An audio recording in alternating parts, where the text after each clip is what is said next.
लोकसभा में नेता प्रतिपक्ष राहुल गांधी, जिनको भाजपा नेताओं द्वारा गुंडा कहा जा रहा है, राहुल गांधी पर यह आरोप लग रहा है कि उन्होंने भाजपा सांसदों के साथ मारपीट की, उन्हें धक्का दिया, उनका सर फाड़ दिया। अब राहुल गांधी के बारे में बहुत बड़ी खबर आ रही है और बताया जा रहा कि राहुल गांधी पर 6 गंभीर धाराओं में एफआईआर दर्ज कर ली गई है और राहुल गांधी की सदस्यता भी चली जाएगी, यानी कि उनकी संसद की सदस्यता भी चली जाएगी। इतना ही नहीं बल्कि यह भी कहा जा रहा कि राहुल गांधी को जेल भी भेजा जाएगा, पुलिस भी उन्हें रिमांड पर ले सकती है, उनसे पूछताछ की जा सकती है। और इस 5 से 7 मिनट की रिपोर्ट में हम आपको बताने जा रहे हैं कि आखिर राहुल गांधी पर किन किन धाराओं में मामला दर्ज हुआ है, एफआईआर दर्ज हुआ है और इन धाराओं में कितनी सजाओं का प्रावधान है। और सबसे बड़ी बात कि राहुल गांधी के बारे में यह भी खबर आ रही है कि वह इटली भागने की फिराक में है, उनका पासपोर्ट भी जब्त किया जा सकता है। और आखिर पूरा मामला क्या है, पूरा मामला इस 5 से 7 मिनट की रिपोर्ट में हम आपको बताने जा रहे हैं।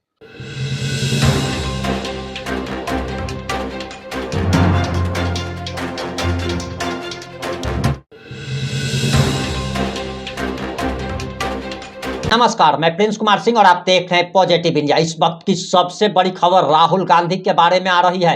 राहुल गांधी पर 6 गंभीर धाराओं में मामला दर्ज हो चुका है और इन गंभीर धाराओं में आखिर क्या क्या सजा का प्रावधान है वो भी हम आपको बताएंगे। लेकिन आपको बताते चले कि भाजपा सांसद हेमांग जोशी की शिकायत पर दिल्ली पुलिस ने मामला दर्ज कर लिया है और अटेम्प्ट टू मर्डर यानी कि मर्डर करने का प्रयास के तहत भी गंभीर धारा राहुल गांधी के एफआईआर में दर्ज किया गया है। और वो तमाम बातें हम आपको बताने वाले हैं। यह भी कहा जा रहा कि पुलिस राहुल गांधी से पूछताछ की जा सकती है। वहीं राहुल गांधी के पासपोर्ट जब्त करने के लिए भी कहा जा रहा, मांग की जा रही है। और यह भी कहा जा रहा कि राहुल गांधी की संसद की सदस्यता भी चली जाएगी, वह इससे डरकर इटली भी भाग सकते हैं, अपने ननिहाल भाग सकते हैं, यह भी बताया जा रहा। लेकिन हम सबसे पहले आपको ये बताने जा रहे कि आखिर राहुल गांधी पर किन किन धाराओं के तहत मामला दर्ज हुआ है और उसमें क्या सजा का प्रावधान है। उसके बाद हम आगे का खुलासा करने वाले हैं। आपको बताते चले कि राहुल गांधी पर 6 गंभीर धाराओं में मामला दर्ज हुआ है और बताया जा रहा कि भाजपा सांसद हेमांग जोशी ने राहुल गांधी के खिलाफ यह मामला दर्ज कराया है। सबसे पहले धारा 115 लगाया गया है, जिसमें सुप्रीम कोर्ट के एडवोकेट आशीष पांडे कहते हैं कि यह धारा किसी को जानबूझकर चोट पहुंचाने पर लगाई जाती है। वह 2 उपधाराओं में बटी हुई है, 115(1) और 115(2). जानबूझकर किसी को थप्पड़ या मुक्का मारना, लात या ठोकर मारना जिससे वह गिर जाए और चोट लग जाए, किसी पर कोई सामान फेंक कर मारने के मामले में इस धारा के तहत केस दर्ज किए जाते हैं। और ऐसे मामले में दोषी को 1 साल तक की सजा हो सकती है और 10,000 रुपया जुर्माने का प्रावधान है। हालांकि यह जमानती अपराध है और इसमें जमानत आसानी से मिल जाती है। वहीं धारा 117 लगाई गई है।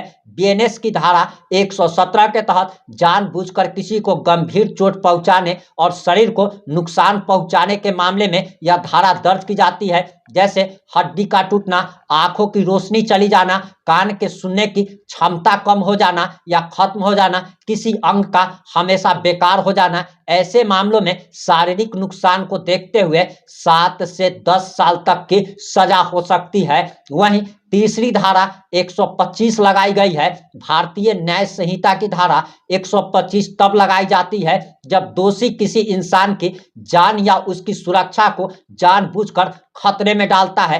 किसी को शारीरिक या मानसिक नुकसान पहुंचाने की स्थिति में यह दोषी पर यह धारा लगाई जाती है। इस धारा में कहा जा रहा है कि अगर यह सेक्शन है और अगर किसी को मामूली चोट लगती है तो धारा 125(a) के तहत दोषी को 6 महीने की कैद या सजा का प्रावधान है या फिर दोनों हो सकता है। वहीं धारा 131 लगाई गई है। यह धारा आपराधिक बल के प्रयोग से जुड़ा हुआ है।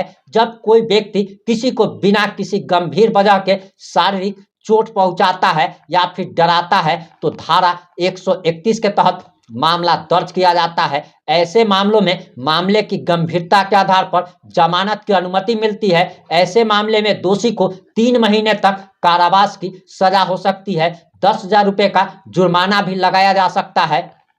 वहीं अगर अगली धारा की बात की जाए तो धारा 351 लगाई गई है। यह धारा आपराधिक धमकी से जुड़ा हुआ है। यह धारा कहती है कि अगर कोई इंसान किसी को डरा रहा है, धमका रहा है तो यह अपराध है, और अगर वो कुछ ऐसा करने के लिए मजबूर कर रहा है जो वह व्यक्ति करना नहीं चाहता तो यह अपराध है। और अगर किसी व्यक्ति की किसी संपत्ति या प्रतिष्ठा को भी नुकसान पहुंचाने की धमकी देता है तो इसे अपराध माना जाएगा। और ऐसे इस धारा के तहत 2 साल अधिकतम सजा का प्रावधान है। वहीं धारा 3/5 में अगर कोई आपराधिक कृत्य कई लोगों द्वारा मिलकर किया जाता है तो धारा 3(5) लागू की जाती है। ऐसे मामले में उस समूह से जुड़ा हर शख्स अपराध के लिए बराबर से दोषी होगा, उसने अपराध किया हो अथवा नहीं किया हो। हालिया मामले में समझे तो जो भी सांसद राहुल गांधी के साथ समूह का हिस्सा रहे होंगे उन पर भी उक्त धाराओं के तहत मामला दर्ज हो जाए और इसी के तहत उसको भी सजा मिलेगी। यानी कि आपने सुन लिया कि राहुल गांधी पर जिन 6 गंभीर धाराओं में मामला दर्ज किया गया है, इन धाराओं के तहत अधिकतम 7 साल और मिनिमम 3 महीने सजा का प्रावधान है।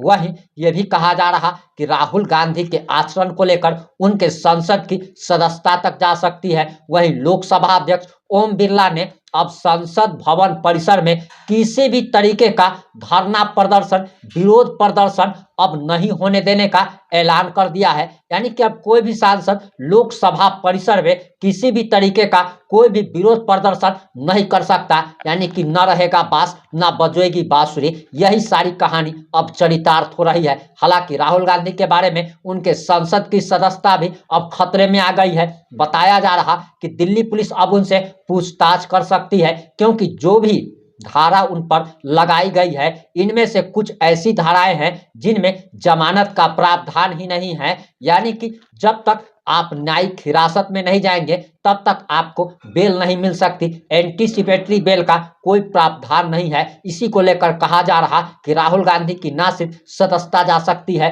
बल्कि उन्हें जेल भी हो सकती है। हालांकि कुछ लोगों द्वारा ये भी मांग की जा रही है कि राहुल गांधी जॉर्ज सोरेस के इशारों पर नाच रहे हैं और राहुल गांधी के पीछे आखिर कौन है इसका भी पता लगाना काफी अब अहम माना जा रहा है। राहुल गांधी के बारे में यह भी कहा जा रहा कि उनका पासपोर्ट भी जब्त किया जा सकता है। हालांकि इस मामले पर हमारी नजर बनी हुई है और जैसे ही कोई भी नया अपडेट आएगा हम आप लोगों तक जरूर पहुंचाएंगे। जुड़े रहें हमारे साथ। जय हिंद, जय भारत।